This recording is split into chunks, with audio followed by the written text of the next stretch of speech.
না দেখলে একটু হয় 1000 বার টাকা হঠাৎ করবো আপনারা দেখবেন একবার কথা শুনবেন ওরা তো দেখবেন যাবেন হঠাৎ তো করতেন না শুরু করে দেয়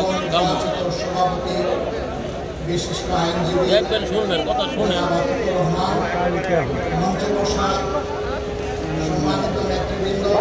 কিন্তু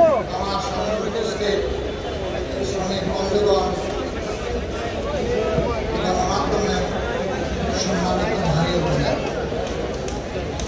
আসসালামু আলাইকুম ওয়া রাহমাতুল্লাহ। আমার বক্তব্যের সূচনায় ভাই ভিডিও নম্বর পায় না শুনতে সমস্ত মহান ব্যক্তিবর্গের প্রতি গভীর শ্রদ্ধা নিবেদন করছি। রাসূলুল্লাহ সাল্লাল্লাহু আলাইহি ওয়াসাল্লামের জামানা থেকে শুরু করে এ পর্যন্ত বিশ্বের বিভিন্ন যারা শ্রমিককে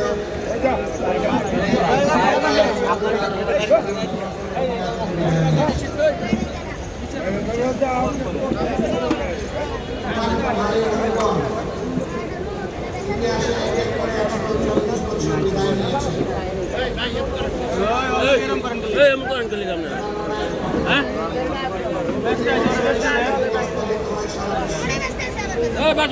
তুমি বিক্রি করো বিক্রি করো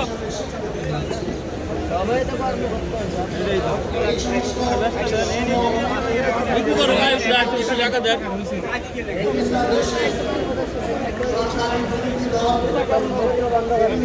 আরে মুরগি মাসে একটু জ্ঞানে কম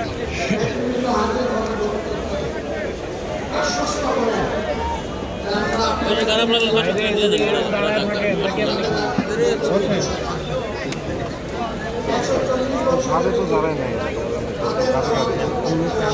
বুঝেন না কেন এখন নেতা কোনো কিছু এই যে কাজে কাজ বাজে নাকি শুনবো আমরা সামনে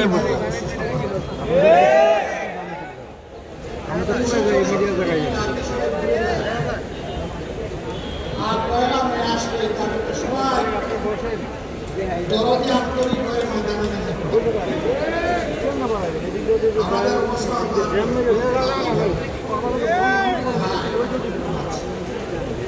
আমাদের সমাজে বিভিন্ন শ্রেণী এবং পেশার মানুষ থাকে, কিন্তু সাধারণত দুনিয়ায় যদি প্রাপ্তবয়স্ক জনসংখ্যা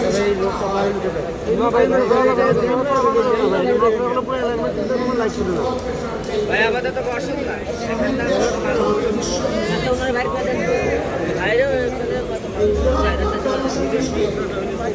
প্রয়োজন এবং মর্যাদাকে উপেক্ষা করে একটা সমাজ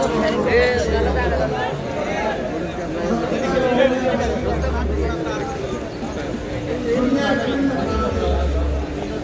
যারা নিজেদেরকে বামপন্থী বলে দাবি করে তারা শ্রমিকদের অধিকার নিয়ে বেশি বাংলাদেশ আর পাকিস্তান এইটা তার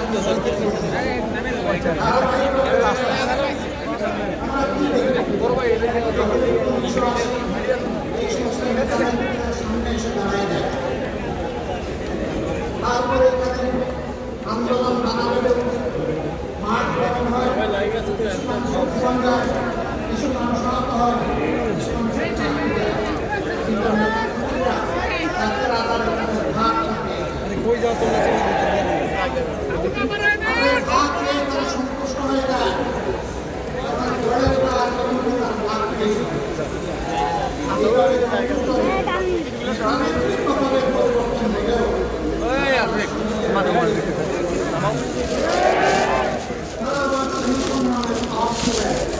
তারা বলেন শ্রমিক শক্তিকে বদল করতে হবে। শত্রু হচ্ছে মালিক। আচ্ছা, মালিককে যদি না থাকে তাহলে শ্রমিকটা কাজ করে আমরা ওই রকমের রাজনীতিতে বিশ্বাস করি। আমরা পারস্পরিক শ্রদ্ধা, মর্যাদা, ভালোবাসা, রাজনীতিতে বিশ্বাস করি। বিশ্বাস করি মালিক যদি শ্রমিকের উপর ইনসাফ করে, শ্রমিককে সমস্ত যোগ্যতা উদ্ধার করে মালিককে সহযোগিতা করতে কাজ করে। কিন্তু মালিক যদি শ্রমিককে ঠকায় তাহলে স্বাভাবিকভাবে ছায়া থেকে পার করে ছায়াও কিন্তু পার দিবে।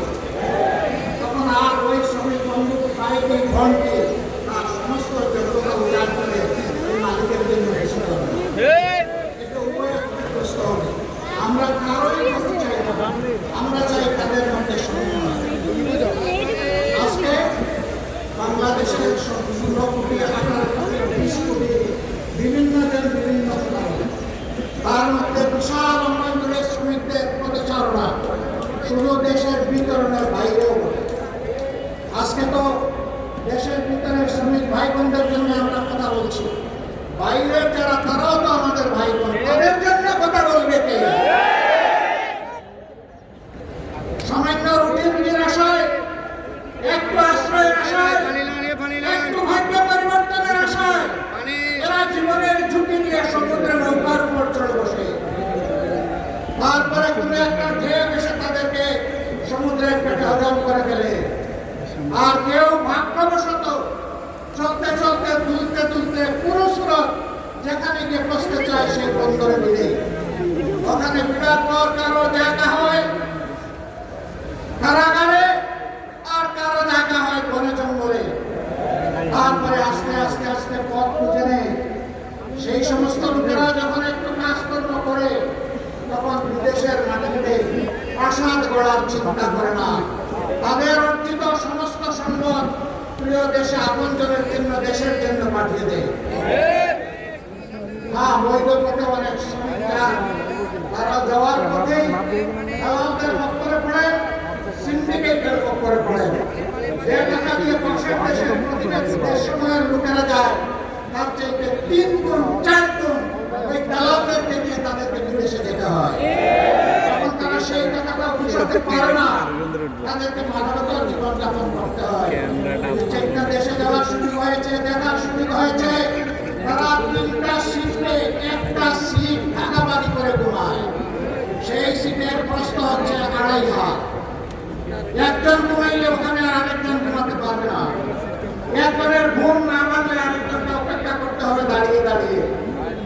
তাদের মুখের গ্রাস তারা স্যাক্রিফাইস করে দেশে টাকা পাঠায়। আমরা খুব সুন্দর করে বলি তারা ইংলিশ যোদ্ধা, কিন্তু এই যোদ্ধাদেরকে আমরা মর্যাদা দিই না। তারা যখন পাসপোর্ট রিনিউ করতে যায়, ঘাটে ঘাটে দালালের মক্করে পড়ে বিলম্বিত হয়ে তারা কষ্ট পায়। বছরের পর বছর যায়, সেখানে মিশন আছে, হাই কমিশন আছে, সেখানে আমাদের এমবেসি আছে, বড় বড় কর্মকর্তা কর্মচারীরা আছেন, কিন্তু আমাদের এই ভাই বোনদেরকে সেখানে ভোগান্তি পোহাতে হয়। তারা কেউ যখন চাকরি হারায়, যদি সঙ্গত কারণে হারায় বলার কিছু নেই, কিন্তু অনেকে অসঙ্গতভাবে হারায়, তাদের পাশে দাঁড়ানোর কাউকে খুঁজে পাওয়া যায় না। আমরা এই পরিস্থিতি আর দেখতে চাই না। আমরা দেখতে চাই যেমন করে তাদেরকে রিমিটেন্স যোদ্ধা বলা হয়েছে, যেমন করে যেন তাদের মর্যাদাটাও তাদেরকে দেওয়া হয়। তাদের প্রয়োজনে দেশ এবং সরকার যেন তাদের পাশে দাঁড়ায়। যদি ওই সমস্ত এমবেসি এই কাজ না করতে পারে, ওখানে এমবেসি থাকারই কোনো প্রয়োজন নেই। এমবেসি কার জন্য? এমবেসির কিছু কর্মকর্তা কর্মচারীকে লালন পোষণ করার জন্য নয়। এমবেসি ওখানে